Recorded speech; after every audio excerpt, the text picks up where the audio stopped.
జియో 3ని రద్దు అయ్యింది. ఇప్పుడు సుప్రీంకోర్టు దాన్ని కొట్టివేయడం జరిగింది.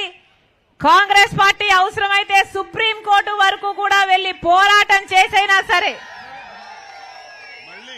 మళ్ళీ జియో 3ను అమలు చేస్తాం. స్థానికులకు వచ్చే ఉద్యోగాలన్నీ స్థానికులకే వచ్చేటట్టు చూస్తాం.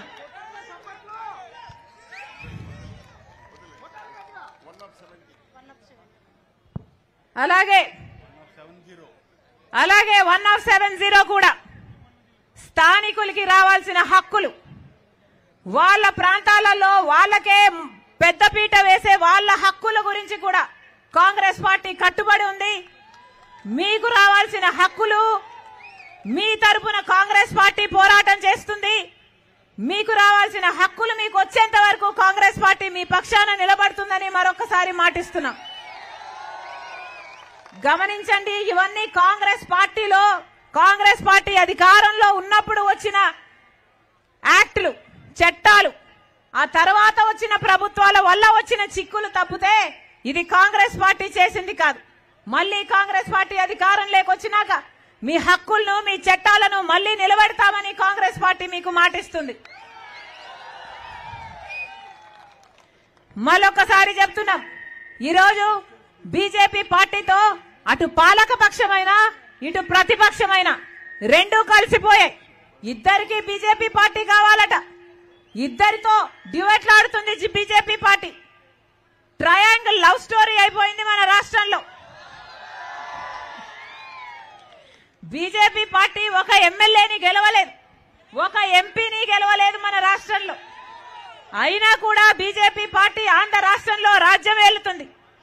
అయినా కూడా ఆంధ్ర రాష్ట్రం మొత్తం బీజేపీ పార్టీ వశమైపోయింది.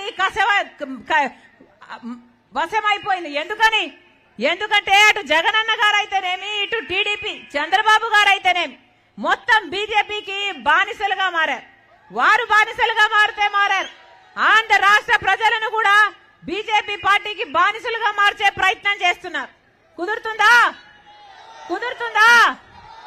బీజేపీ పార్టీకి బానిసలుగా మారుతారా? ఏమిటి గులాంగిరి అని అడుగుతున్నాం. బీజేపీ పార్టీ గత 10 సంవత్సరాలుగా మనకు ఒక్క వాగ్దానం నిలబెట్టుకోలేదు. బీజేపీ పార్టీ మనకు ప్రత్యేక హోదా ఇవ్వలేదు, మనకు పోలవరం ప్రాజెక్ట్ ఇవ్వలేదు, మనకు రాజధాని ఇవ్వలేదు. ఒక్కటంటే ఒక్క వాగ్దానం కూడా నిలబెట్టుకోకపోయినా ఈరోజు జగనన్న గారు, అటు తెలుగుదేశం చంద్రబాబు గారు మొత్తం బీజేపీ చేతిలో గుప్పిట్లో చిక్కుకొని ఉన్నారు. ఇవన్నీ పోవాలి అంటే, ఇది తారుమారు కావాలి అంటే కాంగ్రెస్ పార్టీ అధికారంలోకి రావాలి. కాంగ్రెస్ పార్టీ అధికారంలోకి వస్తేనే మనకు మళ్ళీ స్పెషల్ స్టేటస్ వస్తుంది, పోలవరం ఆశ వస్తుంది, మళ్ళీ రాజధాని సాకారం అవుతుంది.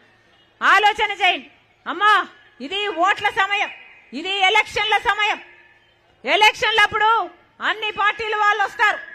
అధికార పక్షం వస్తుంది, ప్రతిపక్షం వస్తుంది. అందరూ డబ్బులు ఇస్తామంటారు. అంటారా? ఎవరు డబ్బులు ఇస్తామన్నా తీసుకోండి, మీ డబ్బులే. శాండ్ మాఫియా చేసి, బాక్సైట్ మాఫియాతో, లిక్కర్ మాఫియాతో సంపాదించిన డబ్బులే. ఎవరు డబ్బులు ఇచ్చినా తీసుకోండి, కానీ ఓటు మాత్రం మీరు ఆలోచించి వేయండి. ఓటు మాత్రం ఎవరికి వేయాలి అన్నది మీ ఆలోచన అయి ఉండాలి. ఓటు అనేది మీ చేతుల్లో ఉన్న ఆయుధం. ఓటు అనేది 5 సంవత్సరాలకు ఒక్కసారి వచ్చే ఆయుధం. ఓటు అనేది మీ జీవితాలను మార్చే ఆయుధం.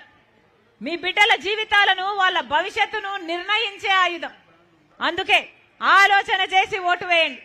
కాంగ్రెస్ పార్టీ ఒక్కటే ఈరోజు ప్రత్యేక హోదా తేగలదు. కాంగ్రెస్ పార్టీ ఒక్కటే ప్రత్యేక హోదా తెచ్చే సత్తా ఉన్న పార్టీ ఒక్క కాంగ్రెస్ పార్టీ మాత్రమే. రాహుల్ గాంధీ గారు మాటిచ్చారు. ఆయన ప్రధానమంత్రి అయిన మొట్టమొదటి రోజున మొట్టమొదటి ఫైలు ఆంధ్రప్రదేశ్ కు దక్కాల్సిన ప్రత్యేక హోదా ఫైలు మీద సంతకం పెడతాను అని ఆ మాట పట్టుకొని వచ్చింది రాజశేఖర్ రెడ్డి బిడ్డ మీ దగ్గరికి. మీరు కాంగ్రెస్ పార్టీని ఆశీర్వదించండి, మనకు ప్రత్యేక హోదా వస్తుంది, పోలవరం ప్రాజెక్టు సాధ్యమవుతుంది, రాజధాని సాకారం అవుతుంది. మనకొచ్చిన వాగ్దానాలలో ప్రతి ఒక్కటి సాకారం చేసుకోవాలి అంటే కాంగ్రెస్ పార్టీ అధికారంలోకి రావాలి.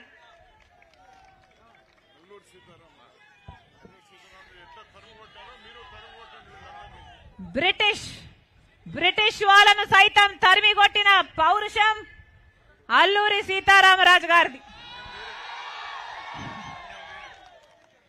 మీకు మాకు స్ఫూర్తి.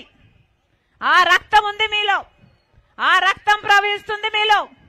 ఎంత పౌరుషం ఉందో వేరే చెప్పనవసరం లేదు. అప్పుడు బ్రిటిషర్ను ఎలాగైతే తరిమి కొట్టారో ఇప్పుడు నియంత పాలకులను కూడా అలాగే మీరు తరిమి కొట్టాలి. ప్రజల పక్షాన నిలబడని పాలక పక్షం వద్దు, ప్రజల పక్షాన నిలబడని ప్రతిపక్షం కూడా వద్దు. ప్రజల పక్షాన నిలబడే నాయకుల్ని ఎంచుకోండి. కాంగ్రెస్ పార్టీని ఆదరించండి. కాంగ్రెస్ పార్టీలోనే రాజశేఖర రెడ్డి గారు 2 సార్లు ముఖ్యమంత్రి అయ్యారు.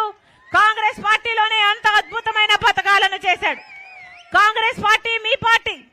కాంగ్రెస్ పార్టీ రాజశేఖర రెడ్డి గారి పార్టీ. కాంగ్రెస్ పార్టీ మన పార్టీ. కాంగ్రెస్ పార్టీ అభయ హస్తం. కాంగ్రెస్ పార్టీ గుర్తు హస్తం. ఇది ఆంధ్ర రాష్ట్ర ప్రజలకు అభయ హస్తం. మరొకసారి మీ అందరూ ఆశీర్వదించండి. కాంగ్రెస్ పార్టీ అధికారంలోకి వస్తే మళ్ళీ రాజశేఖర రెడ్డి గారి సంక్షేమ పాలన మీ గడపకొస్తుంది.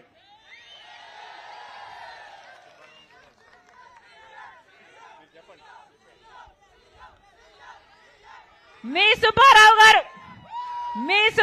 గారు మీకోసమే ఆలోచన చేసే వ్యక్తి, మీకోసమే నిలబడే వ్యక్తి, మీకు అందుబాటులో ఉండే వ్యక్తి. కాంగ్రెస్ పార్టీ అభ్యర్థిగా మీరు ఆశీర్వదించండి. బ్రహ్మాండమైన మెజారిటీతో మీరు ఓట్లు వేయాలని కాంగ్రెస్ పార్టీ అభ్యర్థిగా మీ సుబ్బారావు అసెంబ్లీలో అడుగు పెట్టాలని మీరు ఆశీర్వదించాలని మీ రాజశేఖర రెడ్డి బిడ్డ మనస్ఫూర్తిగా మిమ్మల్ని ప్రార్థిస్తుంది. మరొకసారి ఇంతమంది మీ పనులు మానుకొని మా కోసం మీరు సమయం చేసుకొని వచ్చారు. మరొకసారి ప్రతి అక్కకు, ప్రతి చెల్లికి, ప్రతి అన్నకు, ప్రతి తమ్ముడికి మీ రాజశేఖర రెడ్డి బిడ్డ